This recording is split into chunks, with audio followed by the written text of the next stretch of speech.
some answers to. A question about the methodology and the social issues, how to protect them. We have two answers for the moment in our initiatives. One of the lessons we draw from the history is that it's not a good idea to have the associates not directly in the bank or in any economic structure being an association or a cooperative, but through a holding. So we want to avoid that, no holding structures, because that was the reason why we lost with more than 1.2 million members our banks, our cooperative banks in the future. In this bank, in the new initiative with the banks, and already today, the participants, the associates, are directly members of this new B structure, and they will be the direct members of the structure. And I think it's mostly so in most cooperative banks. I think this is very important. Also important is, at this moment, we have 43,000 individual participants, and we have 100 organizations coming from civil society, also to safeguarding the basic values of the bank that we have to make this. So we have two groups at this moment, and to safeguard the principles, the values, if it comes to the real basic values, voting in the future has to be with 80% on this in the two groups. So if one CEO comes one day and says, because nowadays we don't want to be an international bank, we do want to make a cooperative Belgian bank, not an international one. The two we lost went completely international, and they broke down in the international one. So to evade this, we say in the statute, in the rules, no international bank. If one CEO comes one day and says, but we should go internationally, then I hope at least 20% of the organizations or of the associates would be awake and say, oh no, this is your last day in office. That's the door, you can go. So to safeguard the principles of this new initiative. I would maybe add something about, can they make a real alternative? Co-banks. You could add many things, but if you, for example, see in Canada, the Desjardins Banking Group, International Finance Group, has more than 5 million members. It's one of the biggest financial institutions, and in Quebec itself, in the province of Quebec, is the main economic and dynamic economic and financial factor in the economy. So it's completely, perfectly possible that cooperative institutions can really be the fundament of an economy.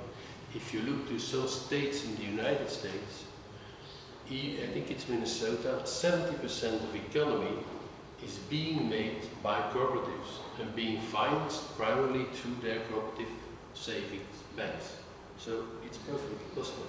And it's still possible today in many European countries. You mentioned the example of France, where 60% of market is cooperative banks.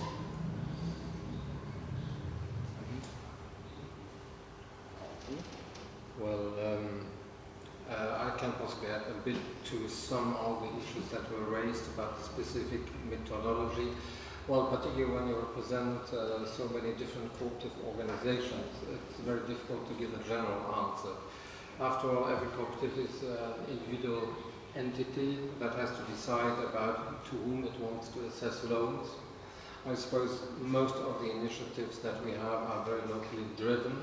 You give loans to the members, you give it to the local SMEs.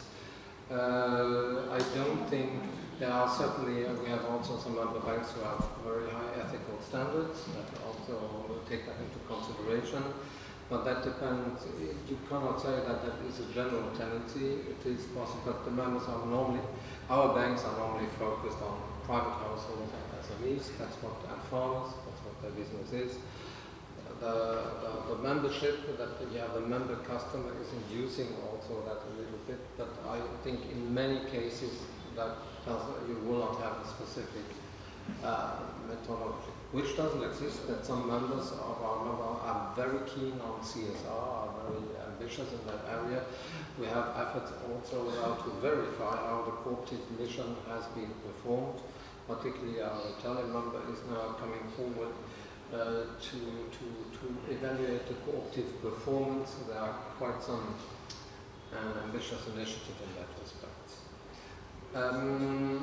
The question is, to what extent can a cooperative network become an alternative? I mean, I think we are currently seeing generally a revival of the cooperative. I mean, I'm now dealing with cooperative banks now for, well, almost 20 years. In the beginning, in the 90s, the cooperative model was outdated, overcome, and almost ridiculous for many people, kind of going back to a century ago, and now we're living in a time where we think, oh, it's good that we have to have that model, and we saw in the crisis it was good for many economies to have this model. So I'm strongly convinced of the cooperative model, of course. We have to avoid certain, there have also been things that didn't go too well, and you mentioned when you were accusing some cooperative banks also not behaving from other commercial banks. There is, of course, the more you're economically successful, the more members you have, the more is the danger that you get away also from your roots and your principles. And particularly when cooperative banks go to other countries, then they behave no more cooperative in other countries. That can easily happen. Yeah. Yes, but I suppose that what I could add to the questions raised.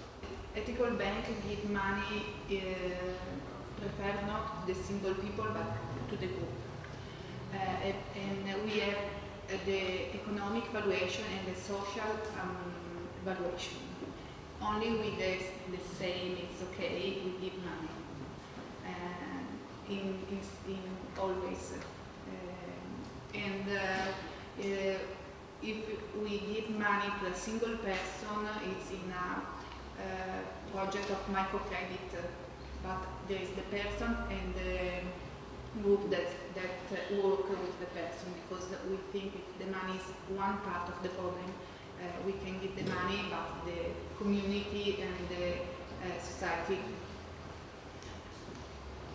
must to give another change.